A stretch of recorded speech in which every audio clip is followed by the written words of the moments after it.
All right, welcome into another edition of Catching Up with Tommy Mack here on 1010XL's podcast platform at 1010XL.com. We're also airing on 1010XL's Facebook page, live on Facebook. Good morning, Facebook. And here, streaming live on the relevant app, right there on the Jaguars channel. Come join like-minded fans and interact with former players, YouTubers, and fans all across the board. And not just on the Jag channel, on a lot of, pretty much, well, actually, all of the NFL channels. Check it out. Great to be here. Great to be alive. This show brought to you by my friends at Southern Grill. Don't forget, when you're in that area downtown, whether you're in San Marco, downtown, whatever, right there on the South Bank on Flagler Avenue, Southern Grill, I'm talking some of the best food you'll ever have in your life. Fresh, Southern, piping hot. It's unbelievable. I'm talking breakfast, brunch, lunch, dinner, and nightlife. Great spot right there on Flagler Avenue.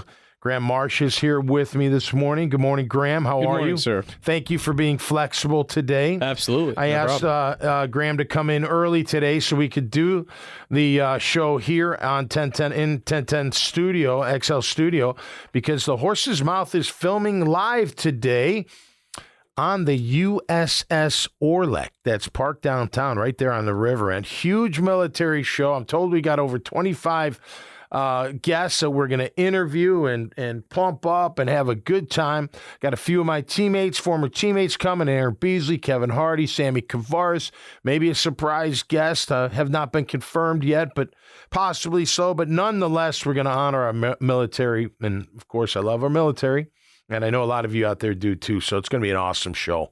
Looking forward to first, it's season 6. We're starting off with a bang right there on the USS Orleck. And how about this? That ship, 11,000 missions. 11,000. Unbelievable. That is unbelievable. Yeah, it's going to be cool. Very cool show. Yeah, man. I mean, that's gonna be fun. The only thing it's missing is the dad bots. Exactly. You know what I mean? But I'm told we may get a shot at coming back. And the dad bods could be performing on the USS Orleck. That is the ship that's right in front of the hotel. The correct? hotel, yeah. Yeah. Okay. Yeah. That's what I thought it was. But yeah, absolutely. Eventually, it'll be moved further down. It's going to be further down. Okay. You know, I don't know if you've been to Mobile, Alabama. They have a battleship as a museum that's parked right there on their bay. That's so cool. And people go in there, and it's a touristy type thing. So I know they're doing some great things there. But you can rent it out. Like, you can have your wedding on there. You can have different events. I mean, it's really, really pretty cool. They're going to have sleepovers on that thing. Like, that's sweet. Camp out there. Yeah. I think it's going to be pretty damn cool. Anyway, all right, breaking news, and I did not know this. I'm going to credit my producer here, Graham. Yes, sir. Because he's like, hey, did you hear the news? I said, no, I didn't hear the news. He said, Trevor is going to the Pro Bowl. Yes, sir. How about that? Trevor's going to replace Patrick Mahomes and be in his first ever Pro Bowl. Hey, yes, well-deserved. What a year turnaround. Great numbers. Great everything for the most part. Came back from a little lull there and about midway through, but man, did he finish strong all the way through. So really happy for Trevor. And, of course, Jamal Agnew is also a Pro Bowler as well. Going to Vegas. How about that? Graham's going to Vegas as yes, sir. well. That is correct. Your best friend's girl. She is a Vikings cheerleader. And cheerleader and got voted to the Pro Bowl. Wow. That's awesome. And then it is also, more importantly for myself personally, it is my girlfriend's birthday weekend. Oh, nice. So she was like, make it a Vegas trip for the Pro Bowl / call it my birthday weekend. Yeah, I'm down. So yeah, Vegas is so we're fun. making it like a one whole big thing. 2 nights and I'm ready to come home, but that's all right. That ride home's awful too. No matter how many nights you stay. We'll be there 3 nights. Yeah, that'll be fun. We got Friday night, Saturday night, Sunday night. We're flying back Monday. My wife and I on one. We haven't been there in forever, but we went one time. We've been a couple times. One time and took the red eye home. So just stayed up. Yeah, I mean no, it wasn't even the red eye. It was early in the morning, like 5. And we're like, let's just stay up and rock. It's easier to do that anyways, because you got to get to the airport, Yeah. Right. super early. Yeah, so. in Vegas, you stay in the casino enough. They pump in that oxygen. You can stay up all night in those damn things. Well, I was gonna say, It's the oxygen. if you're in Vegas, are you gamble guy? Or you go to show guy? Or both. We went to Danny Gans. Now that was a long time ago. He was fun. He was really funny. But and then I like blackjack. Yeah. Yeah. But that's it. I'm not a huge gambler. Like, I don't bet on games and stuff like that, But anyway, it's going to be great, and those guys deserve it. It's awesome, man. Now we got 2 in the Pro Bowl. Is it this Sunday? It is, or this weekend? Yes, they do. They do like the skills challenge and all that stuff before, and then the actual game, which would just be flag football this year, is on Sunday. I was thinking about this. Jamal Agnew. Tyreek Hill's probably the best. Yep. Other than that, Jamal Agnew might be the best flag football player in the league. Oh, yeah, no kidding. How are you going to pull that guy's flag? Yeah, you're not. It's ridiculous. Yeah. He had a great year. He really did. And like you and I were talking off air, like, although Relevant got a piece of it, I'm doing whatever I can to keep him. I mean, I see this online, like, cut him and save $3 million or whatever. I'm like, no. And not just the returning.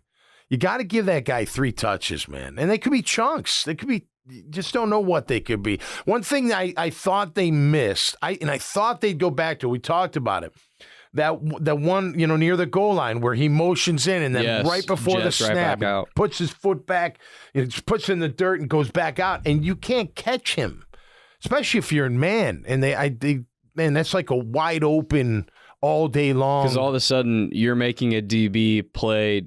You're making a DB have to cover before the play even starts. Right. Because you got to go in motion with him. Right. The play, there's no way. You can't turn and keep up with him. He's always going to have a step on you. So, I don't know. That's the way I would utilize him. And plus, that return, you know what? You don't think it matters until you don't have it.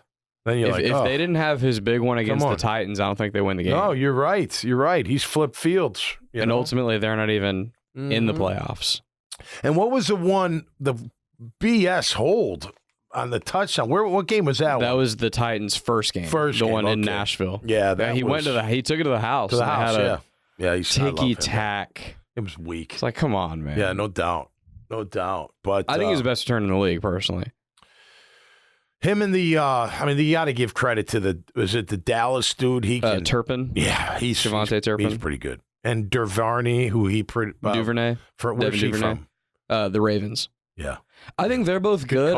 I think Agnew is the best at, even if there's not a touchdown to be scored on this return, I can get to the 45. No, right. 50. You need that. I think he's the best at that. Yeah, that field position, man, is huge, especially when your offense, whether it struggles or not, that's a big shot in the arm to have that. I want to see him more on offense. Now, granted, you've got Ridley coming in, you've got all these weapons. There's only one football. There's only one football, but call it 3 a game. I'd take it. 3 chunks. Get 2 chunks out of 3. Maybe he gives you 30 yards on each. I don't know. Who knows? And you even saw Doug masterfully a couple times use him as a decoy. Oh, yeah, and use him to get other guys. You have to honor that speed. There's no doubt about it. 100%. So even if he's not getting the ball, he can still be very valuable on a lot of plays. Yeah. So it's going to be an interesting offseason. Now, people are, look, they're $32 million over the cap, but they can fix that pretty quick. That's not like extending Jamal would save them money, right? You give him a 2 or 3 year deal, whatever. They're probably going to extend a lot of guys that have like a year left on their deal, right, to make this year's number cheaper. Yeah, right. That's probably what they're going to end up doing. They'll probably do that with Rayshon Jenkins more than likely. So people know, like, if you're owed, let's say you're owed $10 million for the year, that counts $10 million on the cap. They come to you and say, "Hey, we'll make 8 of it a signing bonus, extend you, and then you'll be about 2 a year." So the signing bonus only counts as half towards the cap. So you're saving $4 million right there. Does that make sense? I kind of jumped around that, but if I give you 8 in a signing bonus, 4 of that counts towards the cap, then that number. But it's only 2. So think about that. You go from 10 to 6. That's savings of $4 million. So you do that with enough. And that ends up creating all of the kind of Super Bowl windows a lot of teams are in, because at some point you will end up having to pay the piper for a lot of those contracts. Yeah, totally. So if you feel like the next year 2 years, 3 years is really your time to really go strike and try to win it all. Yeah. You end up doing a lot of that to keep as much talent on the roster as possible. It's funny, Dempsey and the boys at Jaguars today, they look at the Bills and them not advancing. Like, man, you have this window. You got to take, I think there's something more to it with the Bills. I just think emotionally they were spent. I don't want to make excuses for them, but I don't know. I want to see them another year before I think that they've missed their window to win a chance at the Super Bowl. I don't believe that. And one of their high-priced, push them over the edge type guys got hurt, and Von Miller. Yeah, right. That's right. They paid a lot for him, too. So let's see what another year brings. But look, last week's games, congrats to both teams, Philly and the Chiefs. Philly has got a really good team. There's no doubt about it. Too bad Purdy got hurt. I don't know how much that would have made a difference because they were getting after him right away. And let's face it, the Niner defense couldn't stop the offense of the Eagles. And they're a good offense, but they couldn't stop Sanders. I mean, he had gaping holes. I love Jason Kelce, man. I tell you, and look, Fortner's fine, but who would you? I know what everyone's going to say, Travis, but there's something about Jason that you might like. If you had to pick a Kelce, who are you picking? You know what I mean? On this team, no, I'd pick Jason. Just in general, just starting a team. Which Kelce are you going with? I think I have to take Travis. Yeah, as a tight end. I know, but so here's the thing, though, and he is phenomenal. And Jason's a phenomenal center.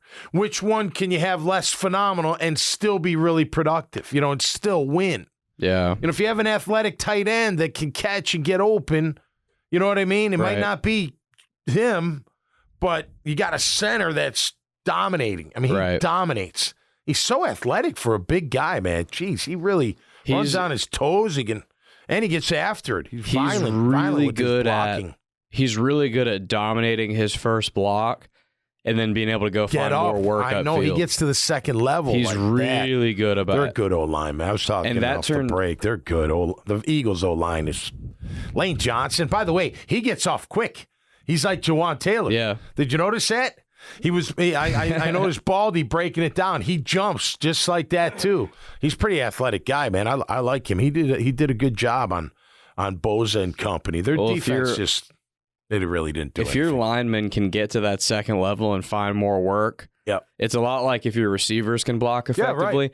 Break it. That's when 5 to 10 yard runs become 50-yard house calls. Well, and it also says that linebacker's not having a free shot at my running back or my quarterback. He takes off running. But, that'd be an interesting one. I think they're both phenomenal players.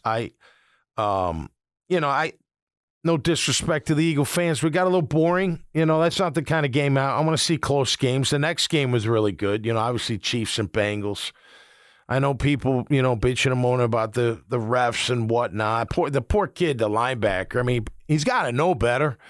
Emotionally, he's just, out of his mind. He shouldn't control it emotionally. I'm saying it to relevant. I saw online the linebacker that's bitching about him in the tunnel. Did you see that, Pratt? The play before, he totally has the tackle, and the running back just shrugs him off and sends him to the ground.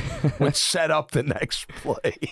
Funny stuff. Can't get away with anything today, man. With social media. Somebody's got a camera on somewhere every single time. Because of that penalty, it seems like people aren't talking about it as much, but my biggest takeaway on how the Bengals lost was when they had the ball, it's 3rd and 16, you get the first down, and it's like, wow, oh my God, we're still on the field. Yep. And they 3 plays later, they're off the field. I know. You got to stay on the field at that point, man. You know who's on the other sideline. Yeah. You know who's on the other sideline. You got to credit Chris Jones and company, though. They 100%. They harassed they were that. Feasting, dude. Yeah, they harassed that back there. I tell you what, who was the throw that he made, Burrow made, when the two guys are on, and it was just like in the perfect spot, and the guy didn't make the catch. Hit him in his hands.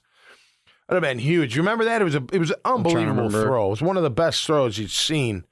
It's probably 30 yards out in the end zone. Maybe it was 40. It was pretty long pass from what I remember. Anyway, they had chances to win the game. Credit the Chiefs for making the plays, and that kicker for getting it done. I I think with San Fran, I think once they lost their QB, here's what I don't understand. I was saying this earlier. You don't have a contingency plan for Josh Johnson just in case he gets thrown into the mix. You know what I mean? Like, well, and I heard from some, well, it's their 4th-string QB. I'm like, no, he's 2nd string. He's the backup to the starter. The starter could get hurt. I mean, I felt like Shanahan was like, okay, we're just going to try this, see if it works. I don't really know what to do, blah, blah, blah. He made a couple good plays. I would have had him running. He's more of a runner than a thrower. He should have been running every play. I mean, I just felt like like you don't have 10 plays for this guy. Yeah. Like every team has to have 10 plays for their backup that know the backup can handle. Like he's not guessing. Right. Like, it felt like he was kind of guessing. I don't know what to do with this. You know what I mean? That just felt weird. And Purdy's face the whole time. You can't tell if he's hurt. You can't tell if he's sad. You can't tell anything. Right. He looks the same. I guess he tore the ulna tendon. The UCL, whatever that's called? In the elbow. Man, that was a vicious shot. He's got to get surgery, apparently. Well, the team says he needs it. He's getting a second opinion. I got to know the rule better because is it the ball's got to be past his ear and then it's incomplete? Because they got him again right as he's going forward. I mean, he's almost parallel with his ear when he gets hit, isn't he? Maybe a little bit back. Yeah, I think but the motion's there. That's what I don't understand. I can understand if you're standing back there and you don't move, like throw it. That's a fumble, right? You don't move forward to throw it. But when you're clearly throwing it, I don't know. It just seemed, and that's really subjective. Like, you know, the gray never going to get that one right either. The gray area is when you're picking up the ball. Like when you're lifting the ball into the air to then move forward, because that's kind of one fluid motion. Yeah. And it's like not really forward yet, but that's obviously where it's going. So it's like, that's kind of a gray area, I think, of when we're actually saying, okay, now it's a forward pass. Well, what about this? And maybe it's really hard to do, and maybe you got to use replay, which stops the game and nobody wants that. But if the arm, like in Purdy's case, now granted, he hit the ball on the follow-through, but he clearly had the full follow-through on, right? He clearly was throwing the football. Yeah. You know what I mean? As opposed to, and I get hit and my arm doesn't go anywhere. You know what I mean? Right. Like if I have a follow, I don't know. It just seems so touch and go there, and what's a fumble and what's... don't get even into PI and all that crap. I don't know who said it out, but let him play, man. I mean, you can't harass. They got to play within the rules. But goodness gracious, little hand fighting, little tugging, little pulling. I don't know, but nonetheless, congrats to both teams. How about Andy Reid? Kidding me? Both teams. He's gone to the show with both teams. Isn't that cool? Right? He went to. Yeah. Did he win one with Philly? He did not win one, but he went to the one here in Jacksonville. That's right. He went to the one here in Jacksonville. And the Patriots beat him. That's right. You almost forget he was with Philly, but he was. He was with them for a long time. Good for him. Good for both teams, man. Fantastic. Fantastic stuff. So, I don't know. I'm not ready to make a pick yet. But I'm not. I think people are thinking Philly's going to work him. I don't think they're going to work him. I don't know. I don't think you can count out Mahomes, Kelsey, nor Jones and Frank Clark. I just don't think you can. I think they're gonna have something. But look, Philly's really good. How about that? How about that footage of the Philly coach with his kids? Did you see that? Yeah. Isn't that funny? He's like, stop it. Stop it. Look forward and stop it. He turns his kids. That was classic. The daughter's totally mocking him. Oh, that was. I do like that coach. I do like him, Sirianni. He's a good one. They haven't picked Coach of the Year yet, have they? AP? No. Doug did get one award, didn't he? Didn't he win Coach of the Year for? It was like a different. Different publication or outlet or whatever. Yeah, but he deserves some. Doug is a finalist, though. Yeah, Sirianni's got to be a finalist. I mean, that's a great team, man. I think it might be Doug, Dable, and Shanahan. From what I saw. For AP. Yes. The AP, yeah. Maybe they only have 3. I thought I saw one with 5. They've whittled it down since 5. Oh, they have? Mm-hmm. Okay, well. I know Doug and Dable Doug's are on there for deserving. sure. Dable's deserving, Didn't really have much other than Jones and Saquon. I think with Dable, it's the same thing as Doug in terms of took a bad team and turned them around, but except the Jaguars were way worse. They were. Than the Giants were. Mm-hmm. So it's like, if the argument between those beat us, two, so we should automatically, right? Be an automatic win for our coach. Well, if the argument's between those two, I think it's clearly Doug. All right. Well, I'll tell you this. I want to, and I agree. He's right there. He's done a tremendous job. I look at the offseason. Now, I'm not gonna. I don't study the draft. Just to be clear, like I don't watch tape like other people say they do. By the way, watching highlight films is not watching tape. So make sure you watch the tape because I have a great highlight film back in my house. Let me tell you, it's all highlights of all these plays. None of the bad ones, just the good ones. But anyway, whatever. Keep watching that film. But I look, watching on film, and then I do like the combine now. I like watching the combine. I like seeing how these guys move and how they jump and you know what they look like, how they throw, how they run routes. Zay Flowers, by the way, looking good at the Senior Bowl. Boston College kid. I like him. He's got some good wheels. But anyway, going into this offseason, for me, I want a press corner. I don't want a zone corner. I don't think Griffin should be here. I think he should go find a home that they play more zone. I hate zone, especially when you don't have 4 to get to the QB. You know, if you can't get there with 4, I don't want to play zone. If you can get there with 4 consistently, now I can mix in some zone and feel good about it. But I want a press corner. I want another Tyson Campbell. Tall, long, lean, fast, quick. I think that's number 1 for me. I want another DN/pass rusher. I want someone to affect the backfield even more. And then I'm going O-line. I want some more depth and beef on my O-line. I will say this. I think Caldwell, Mike, he should consider running a lot more 4-3 next year. You don't have the nose for the 3-4. But I think you could have a good 3-1, whether it's Devon as a 3 or Foley or vice versa. I think because that could be interesting. Play a little bit closer together, more one-on-one on that guard. You're not always getting doubled. You know what I mean? Because the guard sometimes got to block the 3 technique. So I'd like to see that. Unless you go invest in a big monster, you can't move them out of the way type nose guard. That's the only way a 3-4 really works, especially stopping the run. Maybe rushing the pass, you can still be effective. But I'm telling you, it's funny. We always talk about, you always hear, the run's obsolete. And you're like, guess what? It's not obsolete when you can't stop it. Also, you're in a division. You got to be able to stop the run at certain periods of the game. You have to. Also, you're in a division with Derrick Henry and Jonathan Taylor. Yeah. And now Dameon Pierce as well. Yeah, throwing Pierce. Right, no doubt. That's 6 games a year that I got to play Derrick Henry, Jonathan Taylor. They're going to pound the rock. They're going to be very physical. I don't know. That's somewhat. So, to me, it's you got to be able to stop the run when called upon. Now, I'm not building my defense around stopping the run, but it has to be able to stop the run, at least control the run. You can't get gashed. Well, they got gashed a lot. They got gashed way too much. They gave up way too many yards per carry, way too many for my liking. And number 2, even more important, I think it's number 1. That's number 2, but they go together. You got to get off the field on 3rd down. They were terrible on 3rd down on defense. They had a couple games they were okay, you know what I mean? But, man, they overall 50%, 70%, 40%. You saw me, I think one game was at 25%. You got to be around 30.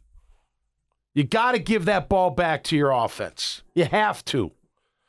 Because what does that mean? If I don't stop them on 3rd down, new set of downs, clock ticking, my offense is on the sideline waiting for their chance. You got to get off the field on 3rd down. So, yeah. I mean, that to me is what I'm looking at. Now, who are the prospects? I'll look at them eventually, and I want to see free agency. I want to see who's out there, see if we can do anything. I don't know if they can, but obviously being in that situation, which they'll figure out. They're going to say goodbye to some people. I think they got a decision to make on Roy Robertson Harris. I do like him.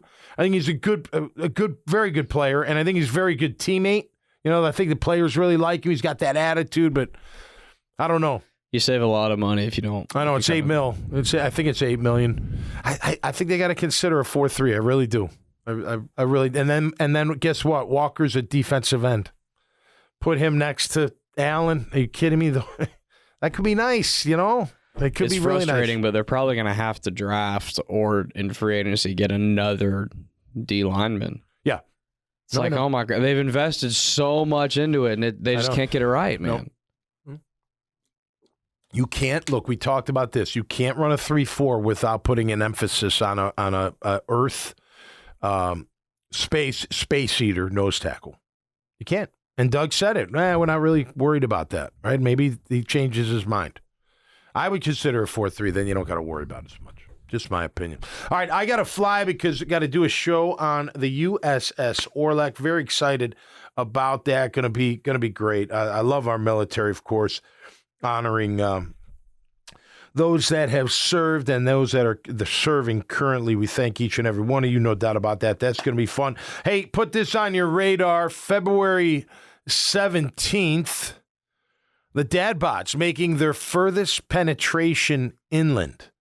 We're going to Iggy's in Julington Creek to perform. Iggy's. Have you heard of Iggy's? Have you been to Iggy's? I have not. I hear it's a really happening spot over by Julington Creek. Look at that. I'm a little nervous. Whole new audience, Graham. Ho-ho. You know what I mean? You're going to rock it out, though. Well, yeah, I got time. We got 17 days. We got a couple of rehearsals coming up, so it'll be good. But put that on your radar. I'd love to see you out there, and we rock and roll, man. It's fun. You'll have a good time. You may even dance a little, but you'll definitely feel the vibe. No doubt about it. All right, have a great day. Have a great week. I'll be back on Friday. We'll look at the Pro Bowl. We'll maybe have some fun. I will tell you this. When you lose the AFC Championship game, the sting never goes away. Just telling you. Every from the championship game through the Super Bowl, it's like, so close. And that's what the Bengals are going through. And, of course, the Niners as well. And maybe they get back. Everyone says we'll be back. Guess what? Not everyone comes back. Not everyone goes back. Some do. Hopefully you can stay healthy and ball bounce your way and have the right players in the right spot. I think we got a great foundation, so it's going to be an exciting offseason here in Jacksonville. All right, till next time, stay safe and be cool out there. We'll see you right here on Catching Up with Tommy Mack on 1010XL's podcast platform at 1010XL.com, on demand on the website as well, of course, on Facebook and on the relevant app. Have a great day, everybody. Peace.